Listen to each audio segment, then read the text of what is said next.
నమస్తే, welcome to the patriot. ప్రస్తుతం భారతదేశంలో ఎలక్షన్లు జరుగుతూ ఉన్నాయి. ప్రధాని మోదీ మూడోసారి అధికారంలోకి రానున్నారు అని సర్వేలన్నీ తేల్చి చెబుతున్నాయి.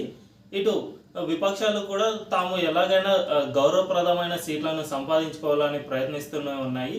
అయితే ఈ క్రమంలో మోదీని గద్దెదించడానికి భారతదేశ ఎలక్షన్లలో అమెరికా కూడా పాత్ర వహిస్తోందని, విపక్షాలకు ముఖ్యంగా ఇండి కూటమికి, అందులోనూ కేజ్రీవాల్కు ఎక్కువగా అమెరికా సహాయం చేస్తోందని, మోదీని గద్దెదించడంలోనే భాగంగానే ఈ విధంగా చేస్తోందని బీజేపీ ఆరోపణలు చేస్తూనే ఉంది. ఇందులో జార్జ్ సోరోస్ వంటి వారు కూడా మమేకమై ఉన్నారు. వీరు మోదీని గద్దెదించడమే పనిగా పెట్టుకున్నారు. ఎందుకంటే మోదీ భారతదేశానికి ఒక ఐకాన్ అని, భారతదేశాన్ని అభివృద్ధి పథంలోనూ అన్ని రంగాల్లోనూ ముందుకు వెళ్ళేలా చూస్తున్నారని, అందుకే ఇటువంటి కుట్రలకు అమెరికా పాల్పడుతోందని బీజేపీ ఆరోపిస్తుంది. అయితే ఈ క్రమంలో అమెరికా నిజంగా ఇటువంటి పనులు చేయగలదా? గతంలో అమెరికా ఏ దేశ ప్రభుత్వాన్నైనా దించిన దాఖలాలు ఉన్నాయా అనే విషయాన్ని తెలుసుకుందాం. అయితే దీనికి సరైన ఎగ్జాంపుల్ ఇరాన్ ప్రభుత్వం. 1951లో ఇరాన్ ప్రభుత్వాన్ని అమెరికా ఎలా దించిందో తెలుసుకుంటే అసలు అమెరికా ఏ విధంగా ఒక ప్రభుత్వాన్ని గద్దె దించుతుందో ఇట్టే అర్థమైపోతుంది. 1951లో ఇరాన్లో మూసాడెక్ ప్రభుత్వం ఉండేది. అంటే 1951లోనే అప్పుడే మూసాడెక్ ప్రభుత్వం ఎన్నికైంది. అప్పటి వరకు ఇరాన్లో ఇతర ప్రభుత్వాలు ఉండేవి. అంతేకాకుండా ఇరాన్ రాచరిక పాలన కాబట్టి అక్కడ ఎంపరర్ కూడా ఉండేవారు. అతని పేరే మొహమ్మద్ రజా. సో ఈ ఎంపరర్ కింద ప్రధానిగా మొహమ్మద్ మూసాడెక్ ఉండేవారు. అయితే ఈ మూసాడెక్ ఇరాన్లో తీసుకొచ్చిన ఒకే ఒక చట్టం అమెరికాకు, యూరప్ దేశాలకు నచ్చకపోవడంతో అతన్ని కేవలం మూడే సంవత్సరాల్లో ఎలా గద్దెదించిందో ఈ వీడియోలో తెలుసుకుందాం. మొహమ్మద్ మూసాడెక్ 1951లో తొలిసారిగా ఎన్నికై ఆ దేశానికి ప్రధానిగా బాధ్యతలు స్వీకరించారు. అయితే అప్పటి వరకు మనందరికీ తెలుసు, ఇరాన్ తన ఆర్థికంగా ఎక్కువగా ఆయిల్ ఎగుమతులపైనే ఆధారపడి ఉంటుంది. ఈ ఆయిల్ ఎగుమతుల్లో అప్పటి వరకు అంటే 1951 ముందు వరకు ఇరాన్ ఆయిల్ ఎగుమతుల్లో దాదాపు 80% పైగా యూరప్ కంపెనీలే ఇరాన్లో ఉండేటివి. అంటే యూరప్ కంపెనీలే ఇరాన్లో తన కంపెనీలను ఎస్టాబ్లిష్ చేసి ఆ కంపెనీల ఆయిల్ ప్రొడ్యూస్ చేసేవి. అందులోనూ ఎక్కువగా యూరప్ దేశాలకే, అంటే 86% ఆయిల్ను యూరప్ దేశాలకే తరలించుకుని పోయేవి. అంటే ఏ దేశంలో అయినా కంపెనీలు సొంత దేశంలో పుట్టుకు వచ్చిన కంపెనీల ఈ విధంగా ఆయిల్ ఎక్స్పోర్ట్స్ చేస్తే ఆ కంపెనీలకు వచ్చిన లాభం మొత్తం దేశ ఆర్థిక వ్యవస్థలో చేరుతుంది. అంతేకాకుండా ఆయా కంపెనీలు అదే దేశానికి పన్నులు కడతాయి కాబట్టి ఇది దేశ జీడిపికి మరింత ఊతం ఇచ్చినట్లు అవుతుంది. కానీ అప్పటి వరకు అంటే 1951 వరకు ఇరాన్లో యూరప్ దేశాలకు చెందిన ఆయిల్ కంపెనీలే ఎక్కువగా ఉండేవి. దీంతో అక్కడ వచ్చిన లాభం అంతా యూరప్ దేశాలకు తరలి వెళ్ళేది. అంతేకాకుండా ఆ దేశాలకు పన్ను కూడా ఎక్కువగా వచ్చేది కాదు. దీంతో మొహమ్మద్ మూసాడెక్ ఒక చట్టాన్ని అయితే తీసుకొచ్చారు. 1951లో ఇరాన్ పార్లమెంట్లో ప్రవేశపెట్టిన చట్టం ప్రకారం ఇప్పటి నుంచి దేశంలోని ఆయిల్ కంపెనీలన్నీ జాతీయమవుతాయి. అంటే దేశంలో ఏ ఆయిల్ కంపెనీ ఉన్నా ప్రభుత్వం కిందికే వస్తుంది. ప్రభుత్వమే ఈ ఆయిల్ కంపెనీలను నిర్వహిస్తుంది. సో దీనివల్ల ఆయిల్ కంపెనీలకు వచ్చే లాభం అంతా ఇరాన్ ప్రభుత్వానికి చేరుతుంది. కాబట్టి దేశ ఆర్థిక వ్యవస్థ మరింత బలోపేతం అవుతుంది అని మొహమ్మద్ మూసాడెక్ ఈ చట్టాన్ని అయితే తీసుకువచ్చారు. కానీ ఈ చట్టాన్ని తీసుకువచ్చిన వెంటనే ముఖ్యంగా యూరప్ దేశాలు తీవ్రంగా నష్టపోతూ వచ్చాయి. ఎందుకంటే అప్పటి వరకు యూరప్ దేశాలకు చెందిన కంపెనీలు అక్కడ ఆయిల్ ఎక్స్పోర్ట్ చేసేవి కాబట్టి ఆ కంపెనీలకు తీవ్రంగా నష్టం వాటిల్లడంతో యూరప్ దేశాలు తీవ్రంగా అతలాకుతలం అయ్యాయి. అంతేకాకుండా ఇరాన్ అప్పటి వరకు దాదాపు 86% వరకు కేవలం యూరప్ దేశాలకు మాత్రమే ఆయిల్ను ఎక్స్పోర్ట్ చేసేవి. కానీ దీనివల్ల లాభం తక్కువగా వస్తుంది కాబట్టి ప్రపంచంలోని అన్ని దేశాలకు తాము ఆయిల్స్ను ఎక్స్పోర్ట్ చేయాలని మొహమ్మద్ మూసాడెక్ భావించారు. దీంతో యూరప్ దేశాలు తీవ్రంగా ప్రభావితమయ్యాయి. ఈ కారణంతోనే మొహమ్మద్ మూసాడెక్ను పాలన నుంచి దించేయాలని, అంటే ప్రధానమంత్రి పదవి నుంచి దించేయాలని యూరప్ దేశాలు ఎంతో శ్రమించాయి. అతనికి లంచం ఇవ్వడానికి చూశాయి. అంతేకాకుండా అతన్ని చంపేయడానికి కూడా ప్రయత్నించాయి. కానీ మొహమ్మద్ మూసాడెక్ ఎక్కడా కూడా వీరి లంచానికి లొంగలేదు. అంతేకాకుండా వీరు అతన్ని చంపాలని పన్నుతున్న కుట్రలన్నిటి నుంచి మొహమ్మద్ మూసడేక్ తప్పించుకుంటూ వచ్చారు. దీంతో యూరప్ అమెరికాను ఆశ్రయించింది.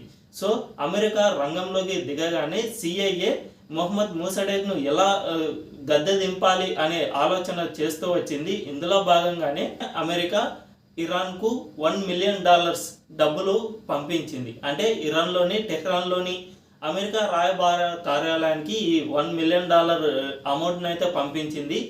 1951లో $1 మిలియన్ అమౌంట్ అంటే 4,000 కోట్ల ఇరానియన్ రూపాయలు. సో 4,000 కోట్ల ఇరానియన్ రూపాయలను అమెరికా మొహమ్మద్ మూసడేక్ను పదవి నుంచి దింపడానికి అయితే అమెరికా వెచ్చించింది. సో ఈ డబ్బుతో అమెరికా ఏమేం చేసిందో ఒకసారి తెలుసుకునే ప్రయత్నం చేద్దాం. ముందుగా అమెరికా ఇరాన్లోని జర్నలిస్టులను మత పెద్దలను ముందుగా కొన్నది. అంటే ప్రతి ఒక్కరికి లంచం ఇవ్వడం, వారందరినీ తమ వైపు తిప్పుకోవడం కోసం అమెరికా ఈ $1 మిలియన్ వెచ్చించింది.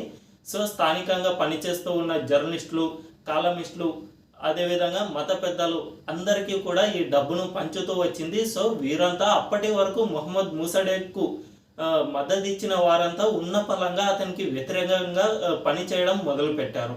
ఎంతలా అంటే 1951లో మొహమ్మద్ మూసడేక్ ఈ చట్టాన్ని తీసుకువచ్చినప్పుడు, అంటే ఆయిల్ కంపెనీలన్నిటినీ జాతీయం చేసినప్పుడు అతన్ని ఒక గొప్ప వ్యక్తిగా కీర్తించిన పత్రికలే ఈ అమెరికా జర్నలిస్టులను కొన్న తర్వాత అవే పత్రికలు మొహమ్మద్ మూసడేక్ను ఒక డిక్టేటర్గా హెడ్లైన్లు పెట్టడం, అతన్ని కార్టూన్లలో అసభ్యంగా చిత్రీకరించడం.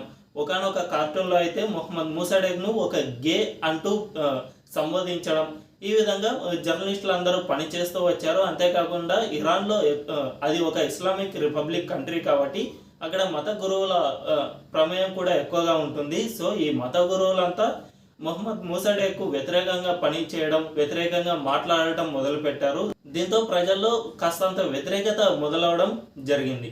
సో ఈ విధంగా మొహమ్మద్ మూసడేక్పై ప్రజల్లో కాస్తంత వ్యతిరేకత మొదలవుతూ వచ్చింది. అంతేకాకుండా ఏకంగా ఇరాన్లోనే ప్రజల్లో ఒక వ్యతిరేకతను బలంగా నాటడం వల్ల ఈ ప్రజలే మొహమ్మద్ మూసడేక్కు వ్యతిరేకంగా పోరాడేంత వరకు ఈ స్థితి వచ్చింది. అయితే మొహమ్మద్ మూసడేక్ను రాజీనామా చేయించాలని ఇరాన్ ఎంపరర్ పట్టుబట్టారు. ఏదైతే మొహమ్మద్ అంటే ఇరాన్ ఎంపరర్కు ఒక అధికారం ఉంటుంది, ప్రధానమంత్రిని రాజీనామా చేయమని కోరే అధికారం ఇరాన్ ఎంపరర్కు ఉంటుంది. ఒకవేళ ఈ విధంగా కోరినా కూడా ఇరాన్ ప్రధానమంత్రికి రాజీనామా చేయాలని అనిపించకుంటే తను కరాఖండిగా చెప్పవచ్చు, తాను రాజీనామా చేయలేనని ఇరాన్ ఎంపరర్కు తేల్చి చెప్పవచ్చు. ఒకవేళ ఈ విధంగా కనుక చెప్పినట్లయితే ఇరాన్ ఎంపరర్ కూడా ఏమీ చేయలేని పరిస్థితిలో ఉండిపోతారు.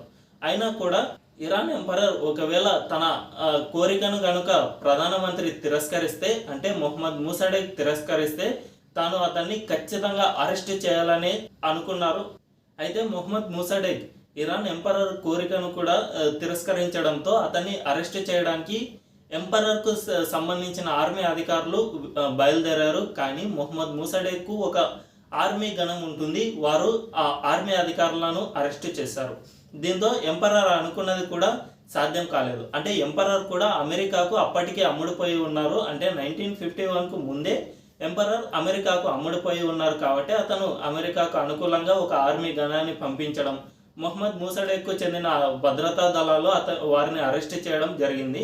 దీంతో అమెరికా మరొక ఎత్తు వేసింది, అదే ఇరాన్ పార్లమెంట్లో ఉన్న ఎంపీలందరినీ తన డబ్బుతో కొనుగోలు చేయడం.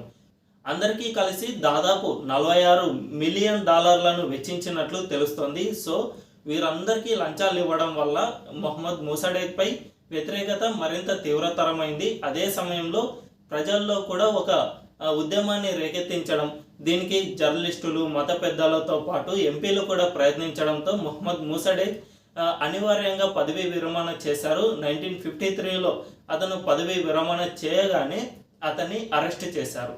సో ఈ ఒక్క అరెస్టుతో ఇరాన్లోని ఈ చట్టం, అంటే 1951లో ఏదైతే ఆయిల్ కంపెనీలన్నిటినీ జాతీయం చేశారో, ఈ జాతీయం చేయబడిన ఆయిల్ కంపెనీలన్నీ ఇంతకు ముందు ఉన్న స్థితి, అంటే యూరప్ దేశాలు కానీ ఇతర దేశాలు కానీ ఆ దేశంలో వచ్చి ఆయిల్ ప్రొడ్యూస్ చేసే విధంగా మళ్ళీ పాత చట్టాన్ని పునరుద్ధరించారు. ఈ ఒక్క నిర్ణయంతో ఇరాన్ చాలా ఆర్థికంగా చాలా వెనుకబడిపోయింది. 1951 ముందు వరకు ఒక్క యూరోప్ దేశాలు మాత్రమే 80% ఆయిల్ను ప్రొడ్యూస్ చేసేవి. సో ఈ విధంగా అమెరికా రంగంలోకి దిగిన తర్వాత అమెరికాకు కూడా కాస్తంత పాత్ర ఉంది కాబట్టి ఈ మొహమ్మద్ మూసాడెక్ దిగిపోయిన తర్వాత ఇరాన్లోని ఆయిల్ కంపెనీలలో 40% అమెరికా, మిగిలిన 40% యూరప్ దేశాలు పంచుకున్నాయి. అంటే ఇరాన్లోని ఆయిల్ కంపెనీలను అమెరికా సగం, ఇటు యూరప్ దేశాలు సగం, మిగిలిన 16% మాత్రమే ఇరాన్కు చెందిన ఆయిల్ కంపెనీలు ప్రొడ్యూస్ చేయడం మొదలుపెట్టాయి. అందుకే ఇరాన్ ప్రస్తుతం ఇంత వెనకబడిపోయింది. ప్రస్తుతం మనందరం చూస్తూనే ఉన్నాం, అబుదాబి, దుబాయ్ ఇటువంటి దేశాలు చాలా ముందంజలో ఉన్నాయి. ఒక్క ఆయిల్ ప్రొడ్యూస్తోనే ఈ దేశాలు చాలా అభివృద్ధి పథంలో ప్రస్తుతానికి దూసుకుపోతున్నాయి. కానీ ఒక్క ఇరాన్ కూడా ఆయా దేశాలతో పోటీ పడే స్థాయిలో ఉండేది. కానీ ఇరాన్లో ఈ 1951లో మొహమ్మద్ మూసాడెక్ను దించడానికి కాలమిస్టులు, మత పెద్దలు, పార్లమెంటు ఎంపీలు వీరందరూ ప్రయత్నించడంతో ఆ దేశం ఎంత అంటే అంతలా వెనుకబడిపోయింది.